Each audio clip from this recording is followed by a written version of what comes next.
Shalom, mari bersama kembali kita akan melihat Alkitab kita dalam kitab Ibrani pasal yang kedua. Ibrani pasal yang kedua, ayat yang pertama sampai ayat yang keempat.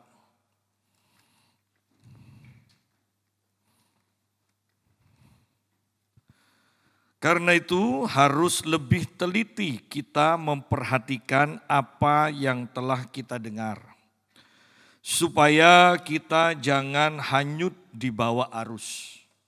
Sebab kalau firman yang dikatakan dengan perantaraan malaikat-malaikat tetap berlaku, dan setiap pelanggaran dan ketidaktaatan mendapat balasan yang setimpal, bagaimanakah kita akan luput jikalau kita menyia-nyiakan keselamatan yang sebesar itu, yang mula-mula diberitakan oleh Tuhan dan oleh mereka yang telah mendengarnya kepada kita dengan cara yang dapat dipercayai. Sedangkan Allah meneguhkan kesaksian mereka oleh tanda-tanda dan mujizat-mujizat dan oleh berbagai-bagai pernyataan kekuasaan dan karunia Roh Kudus yang dibagi-bagikannya menurut kehendaknya. Nah, judulnya adalah keselamatan yang besar. Kita melihat di sini kalimat yang harus kita perhatikan. Ada kata lebih teliti. Karena itu harus lebih teliti kita memperhatikan apa yang telah kita dengar. Jadi semua yang kita dengar kita harus simak baik-baik, dan di sini dikatakan harus lebih teliti. Kenapa? Karena di akhir zaman akan banyak penyesatan, dan penyesatan termasuk meterai yang pertama. Jadi pembukaan dari cerita akhir zaman tentang 7 meterai, 1 meterai pertama adalah penyesatan. Ya, sehingga kita sungguh-sungguh harus memperhatikan. Karena itu harus lebih teliti kita memperhatikan apa yang telah kita dengar.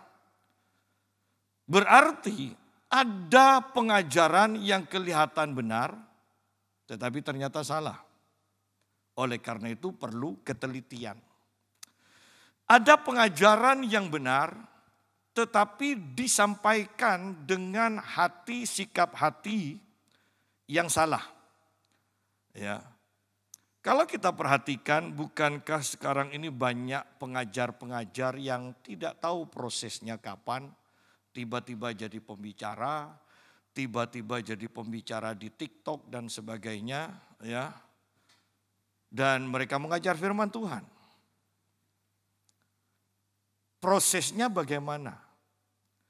Artinya begini, mau sebagus apapun firman yang disampaikan, tanpa si penyampai firman pernah mengalami peremukan daging dan munculnya manusia rohnya, maka firman itu akan sia-sia.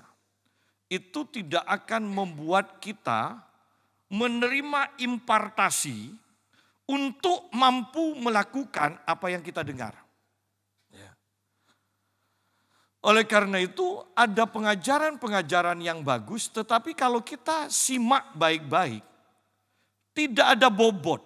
Artinya tidak ada kuasa yang menyertainya. Itu kelihatan begitu entengnya. Ya. Tapi bagus. Benar, iya benar. Tetapi ingat, yang menyampaikannya belum pernah mengalami. Kalau kita mau jujur, banyak pengajaran sekarang disampaikan oleh orang yang hanya belajar dari buku, atau hanya yang mengikuti seminar, atau yang hanya mengikuti diklat-diklat yang kilat. Ya. Mereka tidak pernah tahu rasanya hidup diproses oleh Tuhan. Padahal yang terpenting ini adalah diproses Tuhan. Kalau saya ingat dulu setelah saya sekolah Alkitab, saya berpikir, wow, Ketika menyampaikan firman, Tuhan bekerja, yang sakit disembuhkan, mujizat terjadi. Ternyata ketika saya menyampaikan firman, muncul 1-2 orang yang protes. Nyampaikan firman lagi disalahkan. Bernubuat dikatakan sesat dari setan. Dan sebagainya, dan sebagainya. Dan di sanalah peremukan daging itu dimulai. Ya. Bagaimana kita bisa menjadi mengampuni, menjadi berserah kepada Tuhan.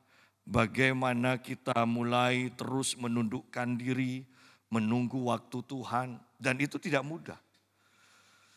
Untuk berkhotbah mudah, apalagi kalau kita punya talenta, mempunyai kemampuan, kita fasih lidah. Mudah, ya mudah. Tetapi ketika kita tidak pernah masuk dalam proses Tuhan, tidak akan pernah ada kuasa yang menyertainya. Dan yang jadi masalah, di akhir zaman yang terjadi adalah pertempuran, peperangan. Artinya kita butuh kuasa. Bukan hikmat lagi, kita butuh kuasa. Ya. Dan kalau mau jujur, bahkan gereja pun kekurangan kuasa. Kita mempunyai banyak pembicara, pembicara yang hebat, pembicara muda-muda, ya, pembicara yang ganteng, yang cantik. Kalau dulu itu pendeta biasanya jelek-jelek. Kalau sekarang cantik, ganteng, ya kan? Pakaiannya bagus, Anda enggak usah lihat artis, lihat pendeta aja, Anda tahu itu pakaian bermerek semua. Ya. Tetapi pertanyaannya, masih adakah orang sakit disembuhkan melalui tangan mereka? Masih adakah setan-setan yang terusir dari pelayanan mereka? Masih adakah contoh-contoh kesederhanaan yang mereka tampilkan di hadapan jemaat yang diajar? Oleh karena itu pada akhirnya bukan hanya pengajaran, gaya hidup pun itu harus diperhatikan. Sehingga di sini kita lihat karena itu harus lebih teliti. Kita memperhatikan apa yang telah kita dengar. Ya. Harus lebih teliti. Bagaimana dengan pengajaran yang sering saya singgung? Tentang orang-orang yang mencaci maki pengajaran tentang perpuluhan. Dengan segala kepahitannya. Ya, dengan segala kepahitannya. Mereka tidak percaya tentang perpuluhan dan bahkan mengata-ngatai hamba-hamba Tuhan yang mengajarkan tentang perpuluhan. Perkataan dari Pastor Mutu yang saya tangkap itu sederhana tetapi bagus. Ingat bahwa Tuhan di perjanjian lama dan perjanjian baru itu Tuhan yang sama, Tuhan yang tidak berubah. Jadi pengajaran yang ada di dalam perjanjian lama tetap berlaku di dalam perjanjian baru. Yang diselesaikan oleh Tuhan adalah tata cara ibadah pengorbanan. Itu yang diselesaikan, yang digenapi dengan tubuh Yesus yang disalibkan. Itu aja. Ya. Oleh karena itu kembali di sini kita harus lihat, harus lebih teliti kita memperhatikan apa yang telah kita dengar. Supaya kita jangan hanyut di bawah arus. Berarti pengetahuan akan firman Tuhan yang benar itu harus. Tetapi saya menekankan kembali adalah kepekaan kita. Kepekaan kita untuk membedakan roh itu penting sekali. Ya. Kepekaan untuk membedakan roh. Saya selalu katakan dulu untuk mempelajari membedakan uang asli dan uang palsu, kita tidak perlu belajar terus-menerus tentang uang palsu.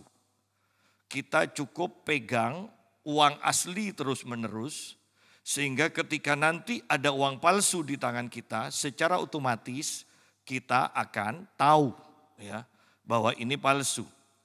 Nah, demikian pula ketika kita terbiasa dengan satu pengajaran yang benar, ya ketika Anda kemudian menangkap pengajaran yang salah, minimal Anda mungkin tidak bisa menjelaskan, tetapi hati ini, manusia roh kita merasa tidak enak. Ya. Dan jangan keraskan hati kalau sudah seperti itu, berarti itu tidak benar. Almarhum Paulus Lee, ya, yang dulu sering ke tempat ini, dia katakan begini. Ada seorang hamba Tuhan dari Nigeria yang sangat terkenal, sekarang sudah almarhum. Dan mujizat-mujizat sedemikian rupa terjadi melalui pelayanannya. Dan ketika dia ada melayani di sebuah gereja besar, kebetulan Bapak Paulus Lee juga ada di sana. Dan dia melihat di sampingnya hamba Tuhan ini melayani orang. Dan orang itu disuruh duduk. Kemudian hamba Tuhan ini dalam nama Tuhan Yesus, dalam nama Tuhan Yesus. Itu kaki orang yang sakit itu bisa terangkat dengan sendirinya. Ya. Terangkat dengan sendirinya. Dan Bapak Paulus Lee ceritakan pada saya begini. Kelihatannya dahsyat. Tapi saya melihat seperti itu, saya tidak serak, dia bilang. Ada sesuatu yang mengganjal di manusia rohnya. Sehingga dia katakan, saya tidak mau dekat-dekat sama hamba Tuhan ini. Dan setelah itu, baru ada berita-berita bagaimana hamba Tuhan ini meleceh perempuan-perempuan ya di tempat-tempat dia melayani. Artinya begini, lihat bahwa tidak cukup hanya pengajaran, tidak cukup juga dengan demonstrasi kuasa dan kita mengatakan itu adalah hamba Tuhan yang benar, pengajaran yang benar. Tetapi lebih penting adalah keterhubungan kita dengan Tuhan yang kita bangun itu akan membuat kita mempunyai kepekaan untuk membedakan apakah ini pengajaran benar, apakah ini hamba Tuhan yang benar. Itu yang terpenting. Ya. Karena bahkan Anda akan bertemu dengan pengajaran-pengajaran yang bagus, hamba-hamba Tuhan yang kelihatannya baik. Tetapi sungguhkah dia itu memang orang yang baik? Saya mendengar cerita begini, ada hamba Tuhan di Jawa Timur juga. Dan lumayan terkenal. Tetapi teman baik saya mendapatkan cerita dari pengerjanya. Dikatakan itu pelit sekali, dia bilang. Bahkan ibu gembalanya ketika saya lapar, saya ambil mie. Dan ketika dia sudah siap makan, ketahuan ibu gembalanya, dikatakan, itu mie di mangkok diambil dan disiramkan ke mukanya. Ini ibu gembala. Seberapa sih harganya Indomie? Lihat di sini. Artinya bahwa kita harus lebih teliti. Saya mau tekankan bukan hanya pengajaran, tetapi untuk membedakan. Untuk membedakan ini hamba Tuhan yang hidup benar atau hanya kalau di depan orang saja hidupnya benar. Ya. Karena ini akhir zaman. Saya tekankan kembali, kenapa saya tekankan ini? Karena ingat dengan siapa kita bergaul, sadar tidak sadar ada sesuatu yang dibagikan atau ada sesuatu yang pasti kita terima. Ya. Nah, karena itu harus lebih teliti kita memperhatikan, lebih teliti memperhatikan. Wow, kata-kata ini kan harus menjadi perhatian kita. Apa yang telah kita dengar supaya kita jangan hanyut di bawah arus. Sebab kalau firman yang dikatakan dengan perantaraan malaikat-malaikat tetap berlaku, dan setiap pelanggaran dan ketidaktaatan mendapat balasan yang setimpal, bagaimanakah kita akan luput jikalau kita menyia-nyiakan keselamatan yang sebesar itu? Lihat di sini bahwa dikatakan firman yang dikatakan dengan perantaran malaikat-malaikat tetap berlaku. Dan setiap pelanggaran dan ketidaktaatan mendapat balasan yang setimpal. Kalau kita perhatikan kitab Pentateuch, di sana sebenarnya dikatakan yang mengawal bangsa Israel, yang menyampaikan firman itu adalah malaikat Tuhan. Ya. Dan apa yang disampaikan oleh malaikat ini tidak pernah dibatalkan. Di dalam perjanjian baru kitab Ibrani ini jelas dikatakan, sebab kalau firman yang dikatakan dengan perantaraan malaikat-malaikat tetap berlaku. Ya, tetap berlaku. Tidak ada yang dibatalkan. Ya, tidak ada yang dibatalkan. Alkitab kita tidak ada yang dibatalkan. Ingat itu. Tetap berlaku dan setiap pelanggaran dan ketidaktaatan mendapat balasan yang setimpal. Mengapa kita itu begitu tenang sekarang menghadapi penghukuman, penghakiman? Karena kita ini mempunyai Tuhan yang menggantikan kita. Bukan kesalahan kita itu bukan tidak diperhitungkan loh. Tetapi itu sudah ditanggung oleh Yesus. Ya. Tetapi jangan salah mengerti juga bahwa ketika Yesus sudah menanggung, maka Yesus juga memberikan rohnya kepada kita supaya kita itu sanggup melakukan perintah-perintahnya sekarang. Kita biasanya hanya diajar oleh aliran hyper grace itu separuh kebenaran. Bahwa Yesus sudah menanggung semua dosa kita satu kali untuk selama-lamanya dan kita sekarang bebas. Sekali selamat tetap selamat. Padahal banyak ayat yang mengajarkan kerjakan keselamatanmu dengan takut dan gentar. Kejarlah kekudusan, hiduplah takut akan Tuhan. Ya. Jangan sampai nama kita dihapus dari buku kehidupan. Semuanya ada sebetulnya. Sehingga kembali saya menekankan betapa pentingnya kita mempunyai kebiasaan membaca firman setiap hari. Sehingga ketika kita mendengar firman kita akan ditegaskan dengan kebenaran yang kita sudah baca ketika seseorang mengajar firman. Atau kita akan mengetahui ketika seseorang mengajarkan hal yang salah, yang tidak tertulis, atau firman yang sudah mereka ganti sedemikian rupa tidak sesuai dengan Alkitab yang kita baca. Ya. Belajar mempunyai pembacaan firman Tuhan. Ya.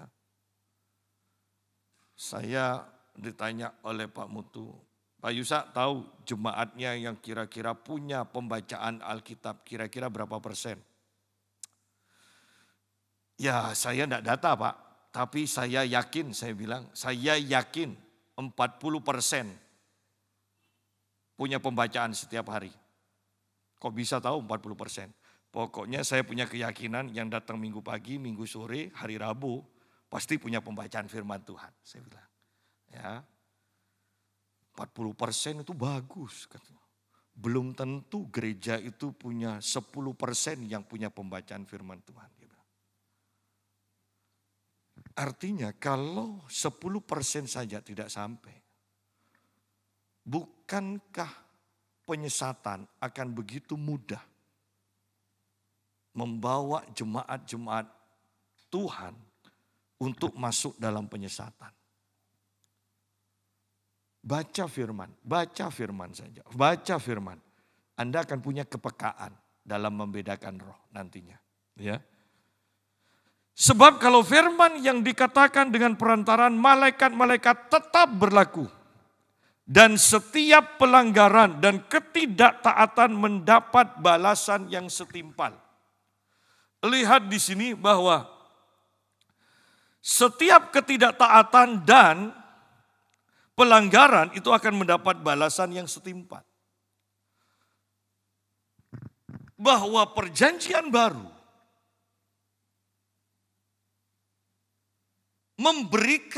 Tuhan memberikan kita kuasa supaya kita mampu melakukan firman Tuhan.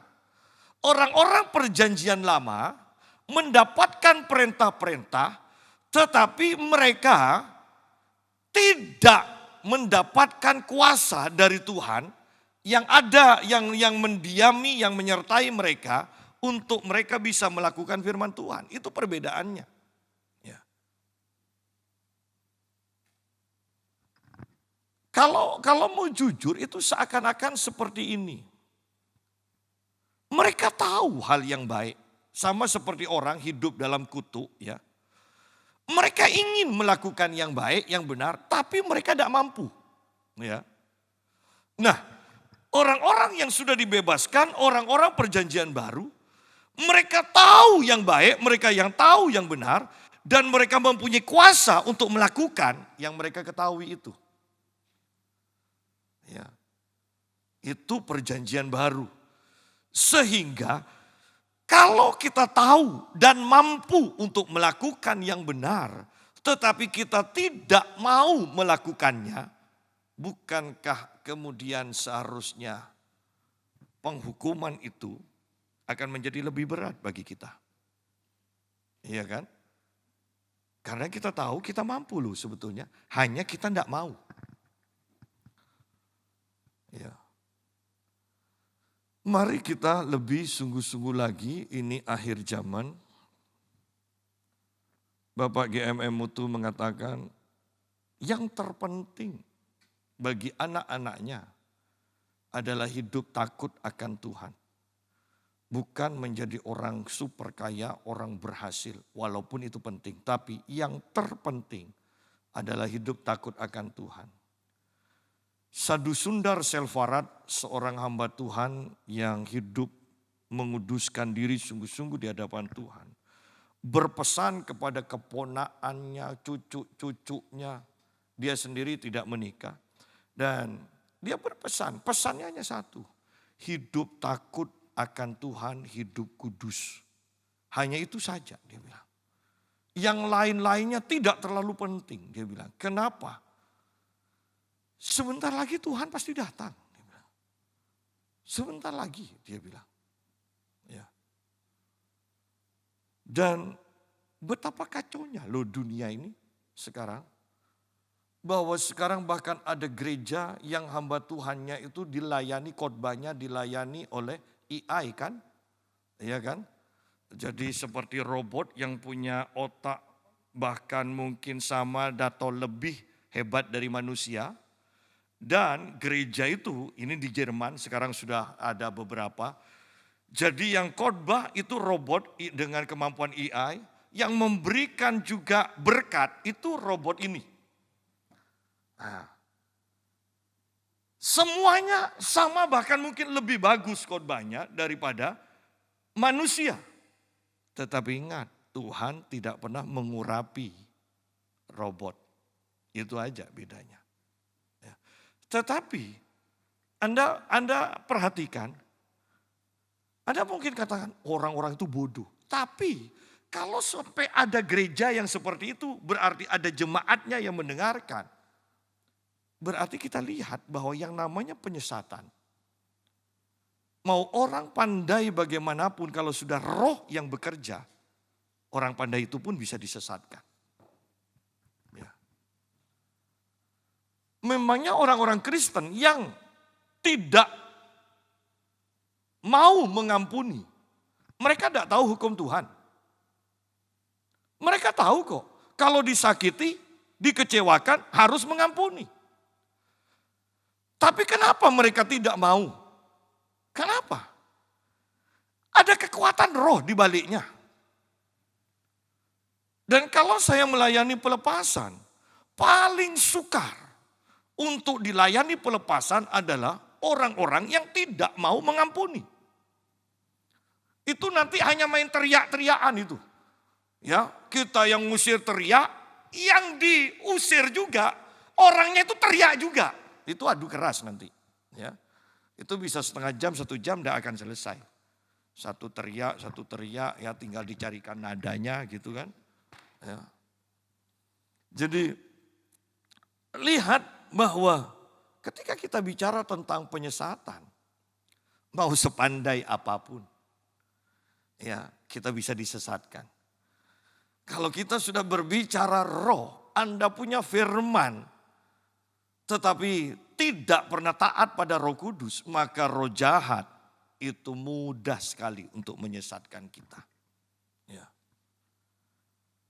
Saya ingat bahkan seseorang berkata pada saya begini, Pak Yusa, perpuluhan yang saya berikan untuk gereja, jujur, ini bukan perpuluhan. Saya tahu salah, tapi saya sungguh tidak berani ngasih perpuluhan. Dia bilang,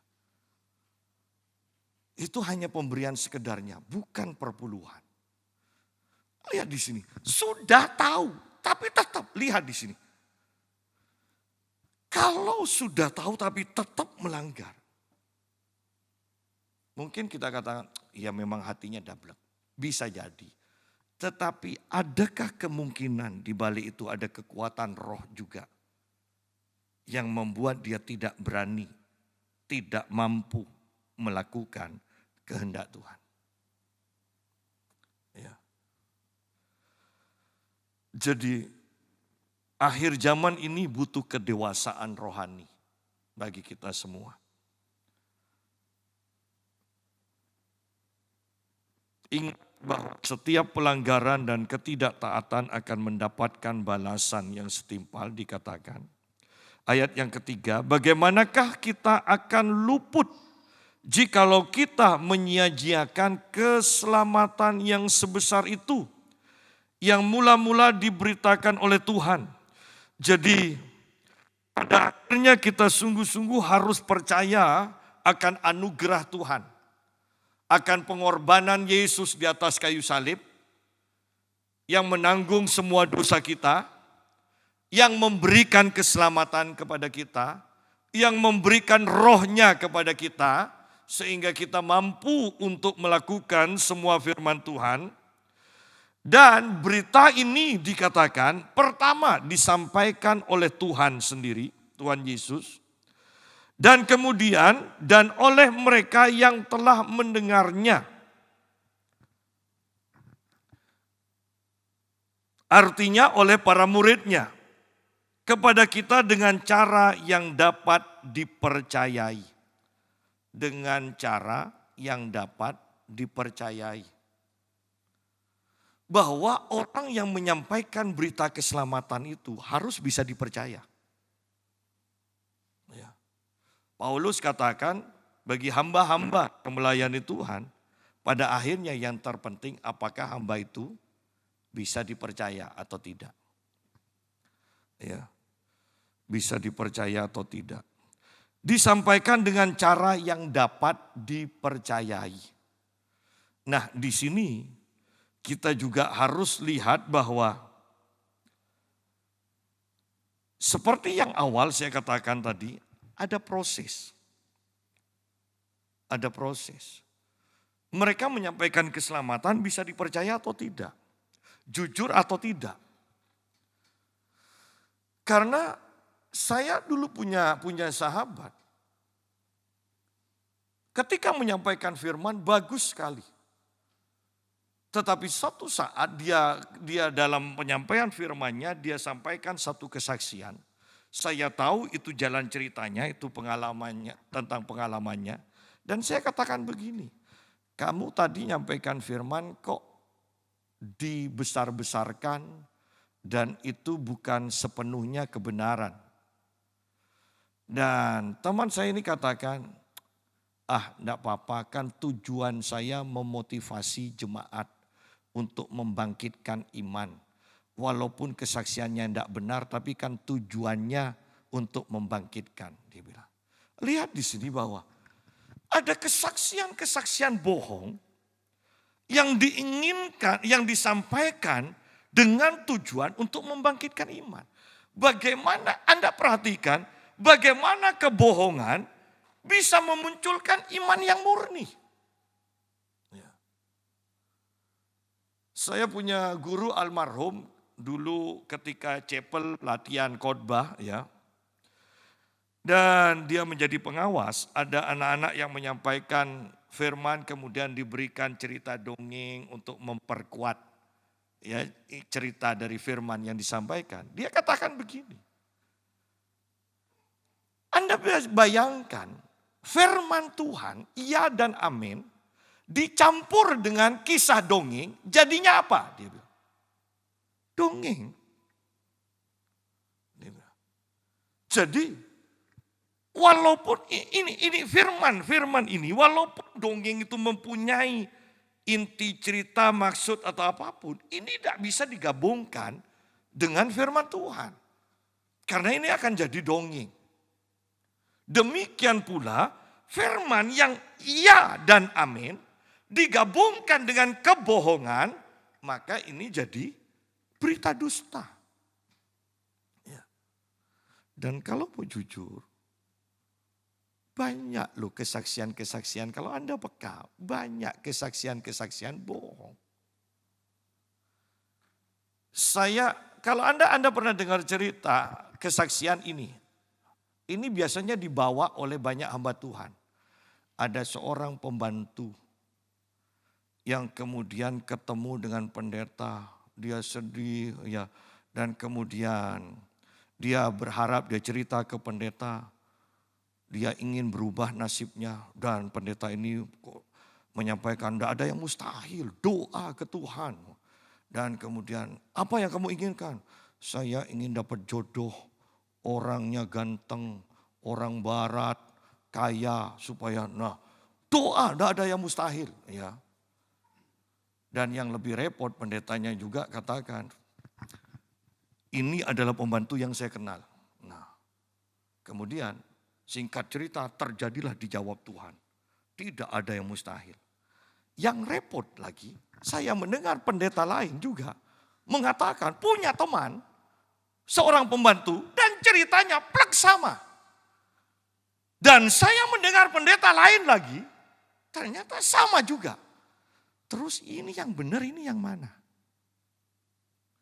Artinya begini, kalau itu cerita dari teman-temannya, silakan, tidak masalah disampaikan. Tapi jangan diklaim itu adalah pengalaman kita. Ya. Banyak hamba Tuhan memberikan kesaksian itu pengalaman orang lain, itu dari buku, diakui sebagai pengalaman pribadinya. Itu loh. Sehingga firman yang disampaikan, roh yang diimpartasikan adalah roh dusta. Itu yang bahaya. Apakah mungkin hal ini yang menyebabkan banyak umat Tuhan berdusta itu menjadi hal yang biasa? Karena sudah terbiasa mendapat impartasi roh dusta dari hamba-hamba Tuhan. Ya.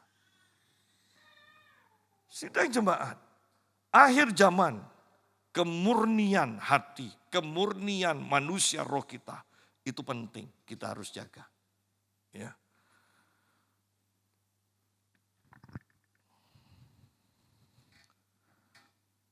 Dengan cara yang dapat dipercaya, sedangkan Allah meneguhkan kesaksian mereka oleh tanda-tanda dan mujizat-mujizat dan oleh berbagai-bagai pernyataan kekuasaan dan karunia Roh Kudus yang dibagi-bagikannya menurut kehendaknya.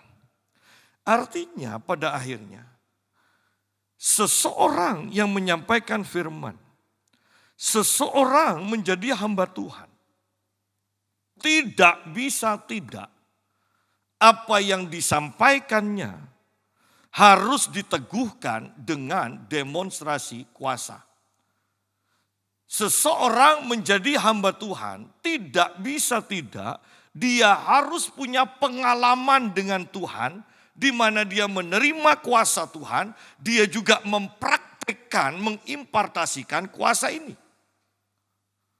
Apakah menyembuhkan orang sakit, apakah mengusir setan. Bukan hanya mengajar, berkhotbah, dan tidak ada buktinya. Ya. Bagaimana mempunyai rumah tangga yang harmonis. Ya.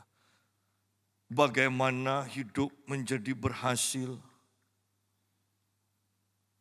Semua itu baik, tetapi lihat di sini, firman harus diteguhkan. Allah meneguhkan kesaksian mereka oleh tanda-tanda ajaib. Ya. Saya percaya bahwa di mana ada gereja, tidak ada mujizat, tidak ada kesembuhan, tidak ada hal-hal spektakuler yang Tuhan nyatakan di gereja itu, maka saya mau katakan itu gereja sesat. Karena berarti tidak ada Tuhan di dalamnya. Berandai-andai seandainya ada orang sakit dan Tuhan hadir, kira-kira orang sakit itu akan disembuhkan atau tidak sama Tuhan? Disembuhkan. Lalu bagaimana kita mempunyai gereja bertahun-tahun dengan orang sakit dan tidak ada orang sakit yang disembuhkan? Sungguh-sungguhkah kita masih percaya bahwa Tuhan hadir di dalam gedung gereja itu? Kalau kita memang hamba Tuhan, kalau memang kita umat Tuhan, mengapa tidak ada kuasa dari Tuhan yang sedikit pun itu bisa dimanifestasikan melalui kehidupan kita? Bukankah ini harus jadi pertanyaan? Ya. Bahwa ini akhir zaman. Dukun, kalau tidak bisa mendemonstrasikan kuasanya, tidak ada orang datang. Gereja, mengapa gereja di luar negeri, di Jerman, ya kan, di Eropa itu banyak yang kosong sekarang dan menjadi museum, menjadi rumah makan, menjadi diskotik sekarang. Kenapa? Karena mereka sudah tidak mendemonstrasikan, mereka tidak percaya akan kuasa Tuhan. Ya. Sehingga kemudian sekarang banyak orang-orang dari Asia, baik orang India, orang Indonesia yang buka gereja di Eropa. Dan itu pun membuat orang-orang Eropa terheran-heran bahwa kuasa Tuhan itu bisa sedemikian rupa dahsyatnya. Ya. Bahwa gereja tanpa kuasa, maka saya mau katakan itu gereja sesat. Karena berarti tidak ada Tuhan. Kalau memang ada Tuhan, pasti ada hal-hal besar yang Tuhan kerjakan di dalam gedung gereja itu. Ataukah kita hidup terlalu nyaman? Kapan terakhir kali kita berdoa dengan sungguh-sungguh di hadapan Tuhan? Kapan terakhir kali Tuhan berbicara membimbing kita? Kapan terakhir kali Tuhan membangunkan kita dari tidur nyenyak kita untuk berdoa? Sidang jemaat. Ketika Bapak GMM itu melayani di tempat ini minggu lalu, saya menaruh status, saya lupa, jadi jam 11 saya tulis di status saya, minggu sore Bapak GMM Mutu melayani di GPPS. Dan saya kemudian dapat telepon, Pak, saya baru baca status Bapak, saya mau ke Pamekasan, kira-kira rame apa enggak ya, nutut atau enggak.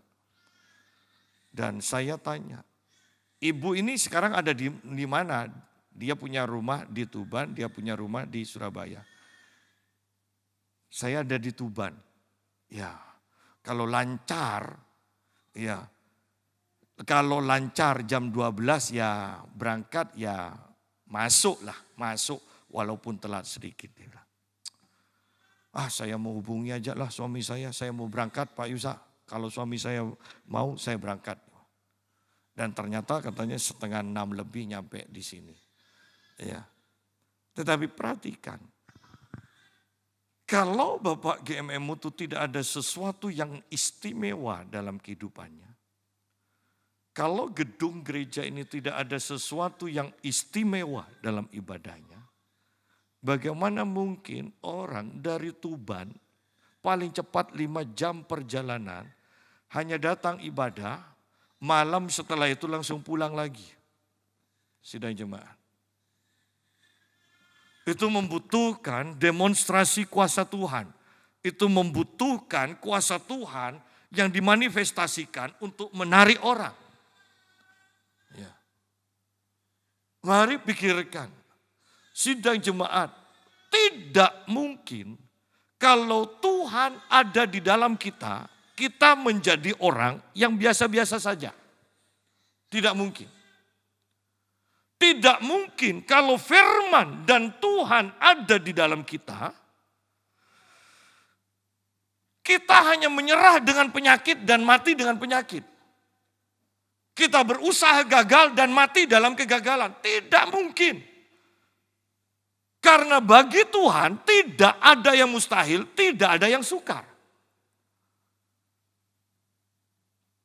Kalau Tuhan berjalan bersama kita, pasti ada hal-hal yang spektakuler yang akan terjadi melalui kehidupan kita dan dalam kehidupan kita. Mari pikirkan ini. Kita ini sampai saat ini, sudahkah menjadi orang Kristen yang sungguh-sungguh? Atau kita hanya sekedar menjadi orang Kristen yang kita ketahui hanya nanti kalau mati masuk surga. Tetapi bagaimana dengan doa Yesus yang mengajarkan kita untuk berdoa supaya surga yang datang ke bumi? Ada seorang hamba Tuhan mengatakan dibutuhkan iman yang kecil untuk membawa kita ke surga. Tetapi dibutuhkan iman yang besar untuk mendatangkan surga ke bumi. Dikatakan. Dan ini menjadi tugas kita. Sehingga Yesus mengajarkan doa. Berdoalah demikian. Datanglah kerajaanmu. Jadilah kehendakmu. Dan itu akan sangat menggairahkan. Ya, itu sangat menggairahkan. Allah meneguhkan kesaksian mereka oleh tanda-tanda dan mujizat-mujizat dan oleh berbagai-bagai pernyataan kekuasaan dan karunia Roh Kudus. Anda bayangkan satu kalimat ini. Ya. Allah meneguhkan kesaksian mereka oleh tanda-tanda ajaib, satu. Dan mujizat-mujizat. Ini bukan hanya satu kali loh. Mujizat-mujizat. Tanda-tanda dan oleh berbagai-bagai pernyataan kuasa. Lihat, bukan hanya satu, 4 macam. Enggak. Ini selalu jamak, tanda-tanda, mujizat-mujizat, berbagai-bagai dan karunia Roh Kudus. Artinya bahwa ketika Tuhan menyertai kita, Tuhan bekerja di dalam dan melalui kita. Kehidupan kita ini seru loh. Iya, seru. Banyak cerita. Sehingga Mazmur pasal 40 di sana dikatakan, aku berseru kepada Tuhan dan Tuhan menjawab aku. Tuhan memberikan nyanyian baru di dalam mulutku dan orang-orang yang mendengarnya menjadi takut. Nyanyian apa? Nyanyian tentang perbuatan-perbuatan Tuhan, di mana orang tahu bahwa itu memang sungguh-sungguh terjadi. Dan ketika itu dinyanyikan, orang tahu dan itu terbukti, orang-orang menjadi takut akan Tuhan. Dan kemudian ayat di bawahnya dikatakan, tidak terhitung semua yang Tuhan kerjakan.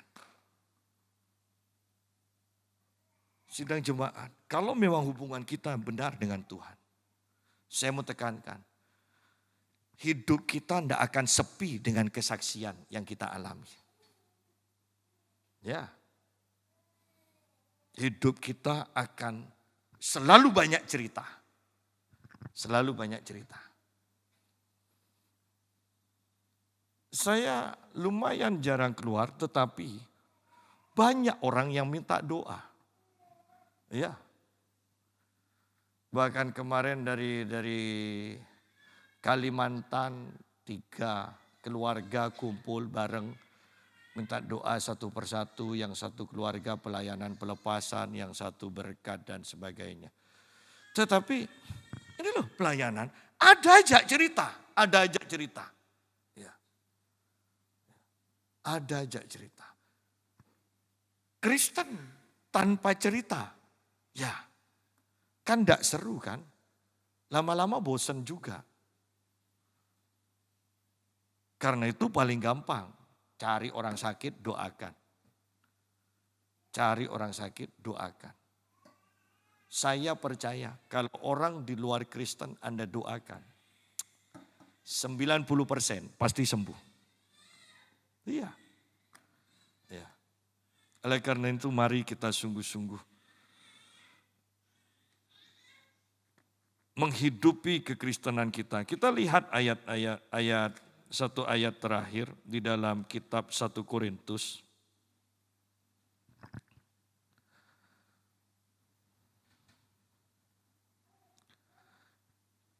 1 Korintus pasal yang kedua, ayat yang pertama sampai ayat yang kelima. Saya hanya menekankan nanti ayat pertama dan ayat keempat.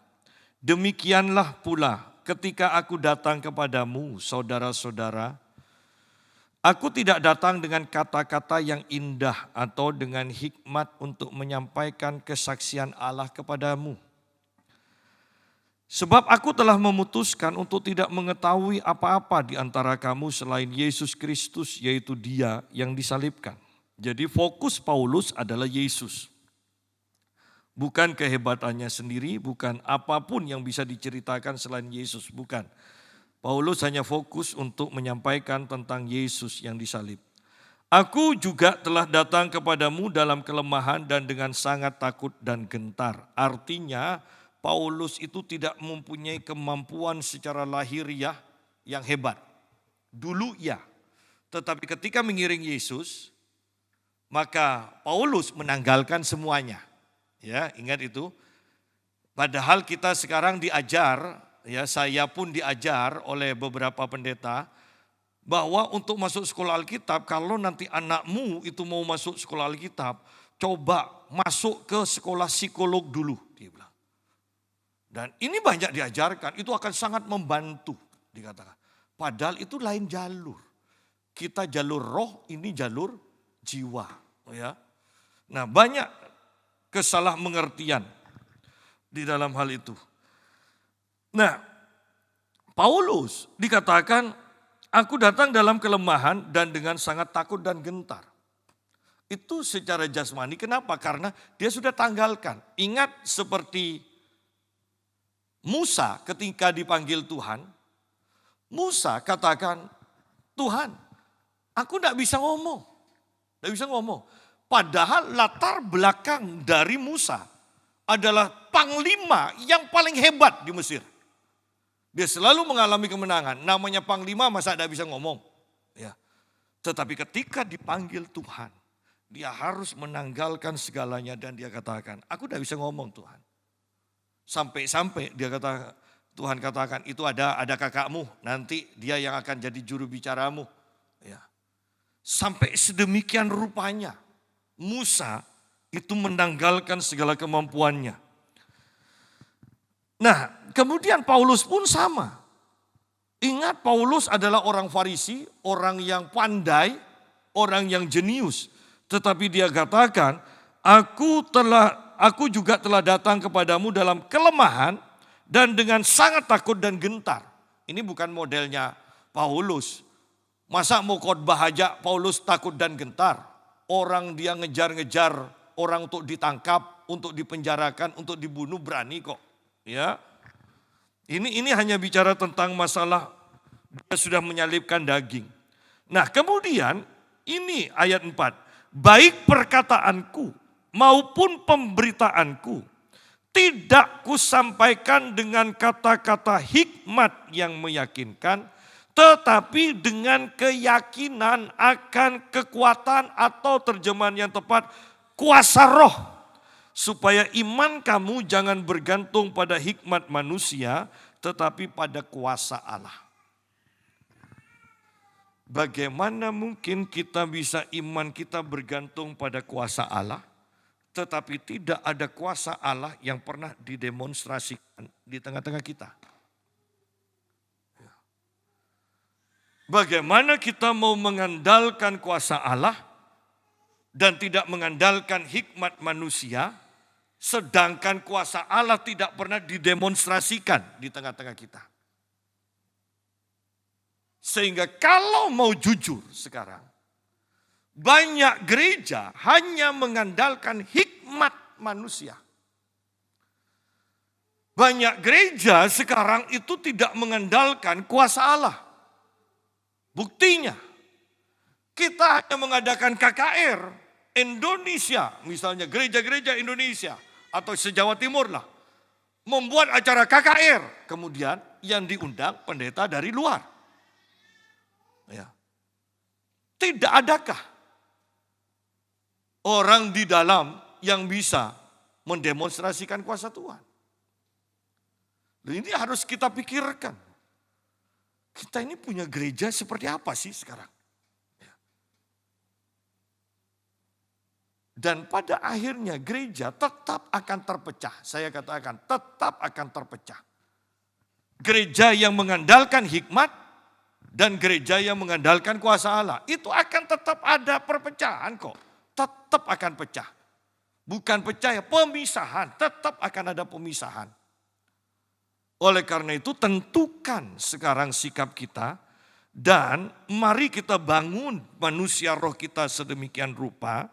Sehingga kuasa Allah bekerja memenuhi kita. Dan kita juga mendemonstrasikan kuasa kepada orang-orang yang kita kenal. Jangan katakan saya bukan hamba Tuhan. Tidak. Asal kita taat, asal kita berani. Apa sih susahnya? Hanya pegang, nyentuhkan tangan, kemudian doa dalam nama Tuhan Yesus jadilah sembuh. Apa sih susahnya? Kan gampang kan? Pak kalau tidak sembuh, katanya Tuhan Yesus sembuh sudah serahkan ke Yesus. Ya, dan Anda akan kaget melihat hasilnya. Ya. Dan kita harus semuanya bergerak. Kenapa? Saya percaya bahwa ketika kita semua bergerak, yang saya tumpang tangan tidak sembuh, kemungkinan di hari yang lain atau besok, ketika kau menumpangkan tangan pada orang ini akan sembuh melalui tanganmu. Kenapa? Supaya tidak sombong bahwa ada hal-hal tertentu tidak kita bisa tangani, tetapi saudara seiman kita yang lain yang akan menangani dan menyelesaikannya. Ya. Atau dengan istilah atau dengan bahasa dengan penjelasan yang lain bahwa ketika kita menumpangkan tangan, satu kali ada aliran yang keluar, tetapi itu belum penuh diterima oleh orang yang kita tumpang tangan. Ketika saudara seiman yang lain tumpang tangan, itu memberikan tambahan kuasa. Sehingga orang yang kedua yang menumpangkan tangan membuat orang itu penuh dengan kuasa kesembuhan dan orang itu sembuh. Ya, itu cara-cara kerjanya yang harus kita pahami. Tetapi pada akhirnya saya menekankan, ingat sebagai orang Kristen tidak bisa dilepaskan dengan pengalaman dengan Tuhan. Mengalami kuasa Tuhan dan mendemonstrasikan kuasa Tuhan. Bahwa ketika kita sakit atau bertemu dengan orang sakit, kalau memang Tuhan hadir, kita akan sembuh atau orang yang ada, yang sakit, yang ada di dekat kita akan sembuh. Bahwa kalau Tuhan ada bersama kita, tidak mungkin Tuhan melihat kegagalan hidup kita, kegagalan pekerjaan kita, dan Tuhan diam saja. Tidak mungkin.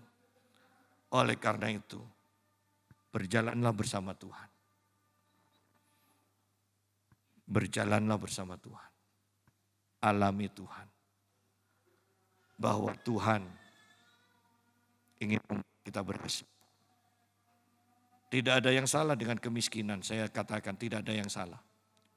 Tetapi akan lebih banyak manfaatnya Anda hidup dalam kekayaan. Karena Anda lebih bebas dalam menjadi berkat. Ya. Mengapa saya suka untuk menerima pelayanan Pastor Mutu? Anda kalau tahu Pastor Mutu, dia tinggal di hotel. Dalam satu hari semua karyawan hotel akan kenal dia. Karena dia bisa bagi setiap karyawan disuruh ini minta tolong ini 20.000, minta tolong ini 50.000, minta tolong dan ketika pulang dia juga hanya bawakan koper. Saya lihat gaya hidupnya dan dia berikan uang 200.000 bagi-bagi ya dan kita pamit pulang. Ini hamba Tuhan yang kita jadikan mentor yang saya sudah lihat gaya hidupnya. Dan banyak perubahan dalam khotbah-khotbahnya yang membangun kita, kesaksian-kesaksiannya bagaimana dia tidak terikat dengan harta duniawi. Ya. Bukankah ini menyemangati kita bahwa kita juga pada akhirnya akan melakukan hal-hal besar buat Tuhan. Tuhan memberkati. Mari kita berdoa. Saya minta Vince berdoa.